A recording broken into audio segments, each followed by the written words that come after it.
I'm a night security officer at an underground government bunker buried so deep beneath the Nevada desert that the air feels like it hasn't been touched by sunlight in centuries. They told me the job was simple, good pay, minimal interaction. All I had to do was sit in the observation booth from midnight to 6 a.m., monitor the feed, and, most importantly, follow one rule: never unlock door 13. That's it. No explanation. Just a laminated card with my name, schedule, and that single instruction in red ink underlined 3 times. When I asked what was behind it, the supervisor, a pale, jittery guy named Hank, just shook his head and muttered, "Don't ask questions if you like sleeping." The first week was uneventful. The bunker was quiet, cold, and unsettling, with long metal corridors that hummed with electricity and fluorescence that flickered like they were trying to blink something away. The observation booth sat at the end of one of those hallways, sealed with bulletproof glass and thick, pressure-locked doors. Inside were 16 surveillance monitors, each showing a different part of the facility: storage rooms, labs, holding cells, blank corridors, and door 13. It was unmarked, gray, and always still. At 3 a.m., I'd sometimes catch myself just staring at it. Something about that door pulled at your mind, like a loose tooth your tongue keeps pushing against even though it hurts. There was no camera inside the room, just a feed showing the outside of it, static, silent, empty, until the 4th night. At exactly 2:17 a.m., I noticed something. The camera pointed at door 13 glitched. A single flicker. I leaned in. Static rippled across the screen like a heartbeat. And then, for just a second, the hallway in front of door 13 wasn't empty. There was someone. No, something.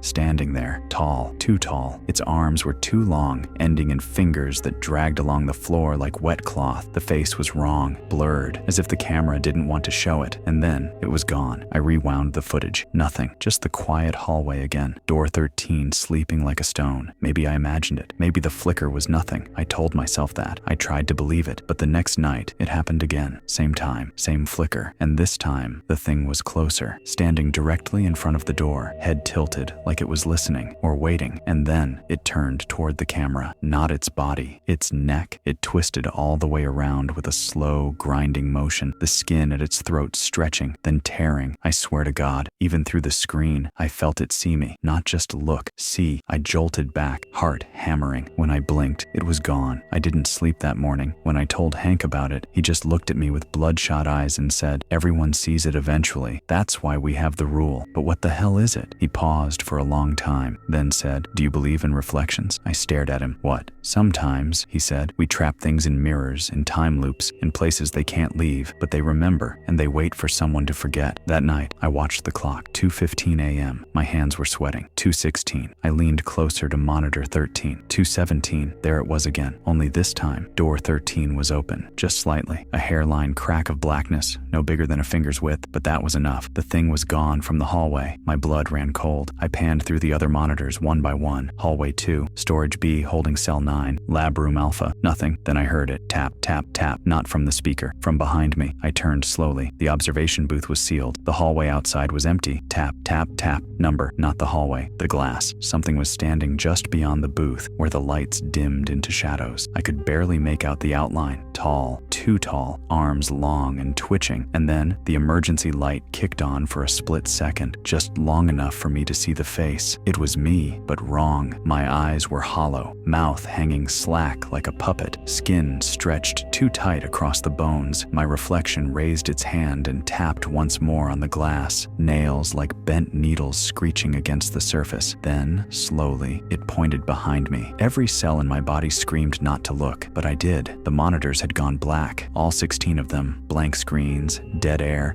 as if whatever controlled the cameras had blinked. Only one screen lit up again, flickering faintly. Monitor 13. The hallway outside door 13 was empty, but the door was now wide open. There was no protocol for this, no manual or override. Hank didn't answer his radio. The PA system spat static like it was drowning. I told myself to stay put, lock the booth, and wait for dawn, but a sound broke that logic into pieces. A voice, faint, coming through the monitor's speaker, but it wasn't using any intercom. It was whispering whispering, "Let me back in." I froze. It sounded like me. The exact pitch, the exact rhythm, like I was listening to a recording of my own voice played at half speed. The whispers continued, growing more desperate. "Let me back in. I'm cold." And then I heard the scraping, long, dragging sounds from down the hall, metal on metal. I turned to the booth's reinforced glass. A smear of red stretched across it now, like someone had dragged a hand, my hand, across it. But the blood was thick, syrupy, not fresh. It shimmered under the flickering lights. Then the smell hit me. Not rot, not death, static. A metallic, ozone-like scent that stung the nose and coated the tongue, like burned electronics. My nose began to bleed. I wiped it with my sleeve and noticed my reflection was still on the other side of the glass, smiling now, too wide. Its mouth stretched into something unnatural, something that didn't belong on a human face. Teeth, like little slivers of bone, glinting under red emergency lights. Then it mouthed 3 words. "It's your turn." I backed away from the glass. The air shifted. Not colder, not warmer, just wrong. Like reality tilted 3 degrees to the left and never went back. Then the alarms went off. Not the fire alarms. These were deeper, more primal. Sub-bass pulses that vibrated the walls, the bones in my chest, the fillings in my teeth. The lights turned red. All access points sealed. All staff accounted for. Do not approach anomalies. Do not engage reflections. I slammed the book shut. I wasn't trained for this. No one could be. I checked the emergency phone. Dead. Radio. Dead. Surveillance. Offline. The only thing still glowing was the monitor for door 13. The camera feed was jittering now, skipping frames, and in between those skips, I saw things, not just the reflection, other figures, dozens of them, all shapes and sizes, standing just behind the doorway's black threshold, motionless, like they were waiting for something or someone. Then one of them moved, slowly, crawling. It had too many joints, too many limbs, as if it had been stitched together wrong. It reached the threshold and paused, and then it stopped moving, mid-crawl, like something held it back. That's when I realized the door wasn't fully open anymore. It was closing, slowly. Whatever was on the other side didn't seem able to cross unless it stayed wide open. Someone had to keep it open from this side. I stared at the camera. My reflection stared back, and then my radio crackled, faint. A voice I hadn't heard in hours. "Hank, you in the booth? Listen to me. Don't engage. That thing isn't you. That's the bait." "What is it?" I asked, choking on my own breath. "They call it the echo, a mimic. The door's a fracture in the mirror plane. We built this place to keep it shut. The only rule is you never open it. And if it does, you never go inside. It's already open." A long pause. Then Hank said, "You have to close it." "How?" Another pause. "Someone has to take your place." I froze. "What do you mean?" "It chose you," Hank said. "It always chooses one." Voice cracking. "We don't know why, but once it sees you, hears you, wears you, you're marked. If it crosses over, it won't stop with you." The lights flickered again. The reflection on the glass tilted its head. Its skin began peeling, slowly curling away from the eyes and jaw like burning film, but underneath, it wasn't muscle. It was mirror, shining, liquid, mercurial, a perfect shifting copy of me made of reflective surface, and it smiled again. Then it raised one long finger and dragged it down the glass, leaving behind not a scratch, but a crack, a fine hairline fracture across the booth's protective window. No.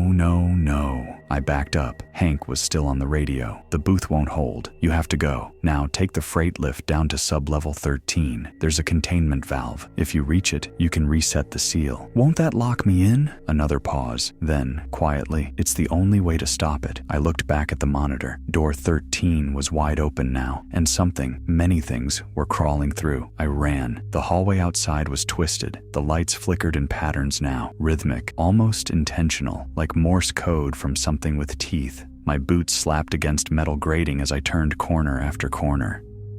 The map in my head was failing. Everything looked different now, longer, melting. A shadow moved across the wall, my shadow, but I wasn't casting it. I reached the lift and slammed the button. It opened with a sigh, and I dove inside. As it descended, the temperature dropped. I could see my breath. The walls began to hum. Then the voice returned, inside the lift. "Why are you running from yourself?" It was my voice again, soft, melodic. "I just want to come home." The lights shut off. In the dark, something touched my shoulder. I screamed. When the doors opened, I fell out into the black corridor of sub-level 13. It was worse than I imagined. The walls were reflective, polished metal. I couldn't tell where they ended and where my face began. Every reflection I saw twisted just slightly off, blinking when I didn't, smiling when I cried, mouthing words I couldn't hear. The valve was at the end of the corridor, a massive wheel embedded in the floor with a glowing red lock above it. I staggered toward it, but every step got harder. My legs felt like they weren't mine anymore. My feet echoed wrong, like a half second too late. Then I heard them, hundreds of footsteps behind me. I turned. They were all me. Dozens of copies crawling, limping,